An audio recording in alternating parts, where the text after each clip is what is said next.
सलार का second trailer आया है, वो भी मूवी के इतने करीब होने के बाद, क्योंकि मूवी 22 दिसंबर को ही रिलीज होने वाली है। बट अगर यही ट्रेलर को उस दिन रिलीज किया जाता जिस दिन फर्स्ट ट्रेलर रिलीज किया गया था, तो उस दिन एक्साइटमेंट दोगुना होता। मैं बस यहाँ अपना ओपिनियन रख रहा हूँ, जज नहीं कर रहा हूँ कि कौन सा ट्रेलर अच्छा था और कौन सा ट्रेलर बेकार था, क्योंकि दोनों ही ट्रेलर अच्छे थे। बट इसके कुछ सीन को देखकर लगा कि मूवी में बहुत सी चीजें हैं जो अभी देखनी बाकी है, जैसे ये वाला सीन और ये वाला जिसमें प्रभास और पृथ्वीराज एक साथ होते हैं। बट इस वाले सीन को देखकर भाई लिटरली मुझे हंसी ही आ रही थी।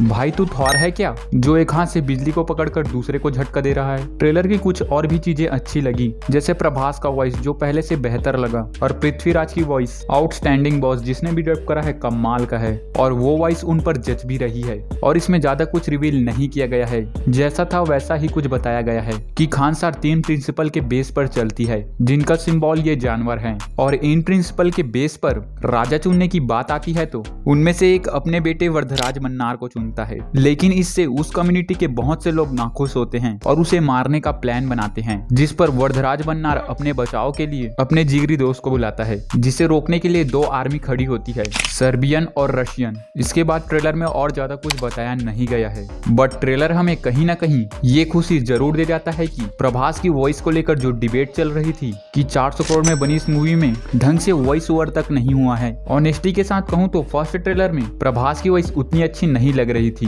बट सेकंड ट्रेलर में थोड़ी बहुत अच्छी लग रही है। ट्रेलर के एंड में बताया जाता है कि 2 जिगरी दोस्त एक दूसरे के कट्टर दुश्मन बन गए हैं। मे बी इसके पीछे की स्टोरी ये हो सकती है कि सलार यानी प्रभास कैसे भी करके वर्धराजन मन्नार यानी पृथ्वीराज को राजा बना देता है, बट उसके राजा बनने के बाद लागू किए गए कुछ नियम के कारण किसी को तकलीफ पहुंचती है या कोई हादसा हो जाता है, जिससे सलार को बहुत दुख होता है। इसके बाद सलार उसे बहुत रोकता है, लेकिन वो फिर भी नहीं रुकता, तो तब फिर वो एक दूसरे के कट्टर दुश्मन बन जाते होंगे। सलार और मन्नार की दुश्मनी आपको शायद तक मूवी के एंड में देखने को मिलेगा, क्योंकि इसका सेकंड पार्ट भी आएगा, तो उसमें आधी स्टोरी दिखाई जाएगी। और प्रशांत नील ने भी कुछ ऐसे ही शब्द कहे थे कि सलार की कहानी केजीएफ से कहीं गुनी बड़ी है, और मूवी भी ऑलमोस्ट 3 घंटे की ही है। इसमें प्रभास की पर्सनैलिटी थोड़ा सिग्मा टाइप लगी, क्योंकि जब एक बंदा उसे अबे वो अंधा है क्या, दिखाई नहीं देता, तो उसे सॉरी बोलकर थोड़े दूर जाकर उस जगह को ही उड़ा देता है, और एक जगह उसे मैकेनिक बोला जाता है तो बंदा उनमें से ही एक को शूट कर देता है।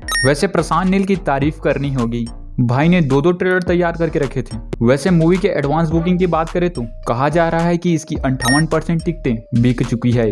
वैसे आप बताओ गाइस, आप पहले किसे देखने जाओगे, डंकी या सलार?